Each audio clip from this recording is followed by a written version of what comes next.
सबसे पहले आपको बताते हैं कितने तरह के होते हैं बजट। बजट बेसिकली 3 टाइप के होते हैं। बैलेंस बजट, इसमें सरकार की कमाई और खर्च बराबर होता है। सरप्लस बजट, इसमें सरकार की कमाई खर्च से ज्यादा होती है। डेफिसिट बजट, इसमें सरकार की कमाई खर्च से कम होती है। अब पहला शब्द है फाइनेंस बिल या वित्त विधेयक। बजट पेश होने के बाद सरकार संसद में फाइनेंस बिल पेश करती है। इसमें सरकार की कमाई के तमाम स्रोतों का ब्यौरा होता है। एप्रोप्रिएशन बिल यानी विनियोग विधेयक। फाइनेंस बिल के साथ एप्रोप्रिएशन बिल भी संसद में पेश किया जाता है। इसमें सरकार अपने खर्चों की जानकारी सदन में रखती है। बजट एस्टिमेट या बजट अनुमान, आने वाले फाइनेंशियल ईयर में सरकार जो खर्च और कमाई का अनुमान बताती है उसे बजट एस्टिमेट कहते हैं। फिस्कल डेफिसिट या राजकोषीय घाटा, इसका मतलब है कि सरकार की कमाई कम है और खर्च ज्यादा, यानी सरकार घाटे में है और उसे फिस्कल डेफिसिट कहते हैं। फिस्कल सरप्लस या राजकोषीय मुनाफा, फिस्कल डेफिसिट से ठीक उल्टा, यानी सरकार की कमाई ज्यादा है और खर्च कम, सरकार फायदे में है, उसे फिस्कल सरप्लस कहते हैं। रेवेन्यू डेफिसिट या राजस्व घाटा, रेवेन्यू डेफिसिट मतलब सरकार ने कमाई का जो टारगेट सेट किया था उतनी कमाई नहीं हुई। अगला शब्द है कंसोलिडेटेड फंड या समेकित निधि। सरकार जो कमाती है उधार की राशि या सरकारी कर्जों पर मिला ब्याज कंसोलिडेटेड फंड में जाता है। आमतौर पर सरकार के खर्चे इसी फंड से किए जाते हैं। इन पैसों को निकालने के लिए संसद की मंजूरी जरूरी है। कंटिजेंसी फंड या आकस्मिक निधि, सरकार आकस्मिक हालातों में जिस फंड से पैसा निकालती है उसे कंटिजेंसी फंड कहते हैं।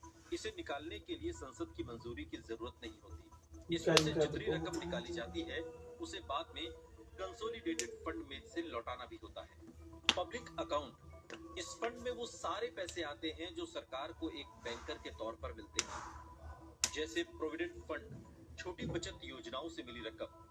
सरकार इसमें से भी अपने खर्चों के लिए पैसे निकाल सकती है और इसके लिए संसद की मंजूरी लेने की जरूरत नहीं होती। लेकिन यहाँ ध्यान रखने वाली बात यह है कि ये पैसा सरकार का नहीं होता, इसे उसके इन्वेस्टर को लौटाना होता है। इसलिए सरकार इस फंड यानी पब्लिक अकाउंट में से एक सीमा तक ही पैसा निकालती है। इसके बाद बताते हैं रेवेन्यू एक्सपेंडिचर या राजस्व व्यय। देश चलाने के लिए सरकार को जिस खर्च की जरूरत होती है उसे रेवेन्यू एक्सपेंडिचर कहते हैं। ये खर्च कर्मचारियों की सैलरी, मंत्रालयों और विभागों की बिजली, पानी का बिल आदि, सब्सिडी देने, सैलरी देने, राज्य सरकारों को ग्रांट देने में होता है। कैपिटल एक्सपेंडिचर या पूंजीगत व्यय। कैपिटल एक्सपेंडिचर यानी ऐसा खर्च जिससे भविष्य में सरकार की कमाई होती है। इसका इस्तेमाल संपत्तियां या इक्विपमेंट्स खरीदने के लिए किया जाता है। इन्वेस्टमेंट, जब सरकार सरकारी कंपनियों की कुछ हिस्सेदारी बेचकर कमाई करती है तो उसे डिसइन्वेस्टमेंट कहते हैं।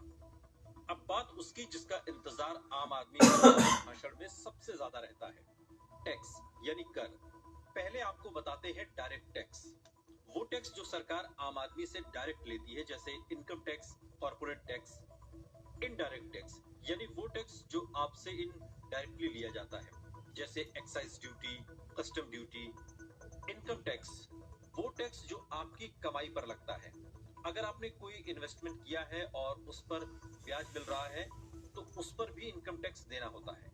कॉर्पोरेट टैक्स, कंपनियों को अपनी कमाई पर जो टैक्स सरकार को देना होता है उसे कॉर्पोरेट टैक्स कहते हैं। एक्सेम्पशन, ये टैक्स पेयर्स की वो जो टैक्स के दायरे में नहीं आती, यानी इस पर कोई टैक्स नहीं लगता। ये वीडियो आपको कैसा लगा कमेंट सेक्शन में हमें जरूर बताएं। साथ ही ऐसे और वीडियोस के लिए सब्सक्राइब करें हमारा YouTube चैनल आज तक।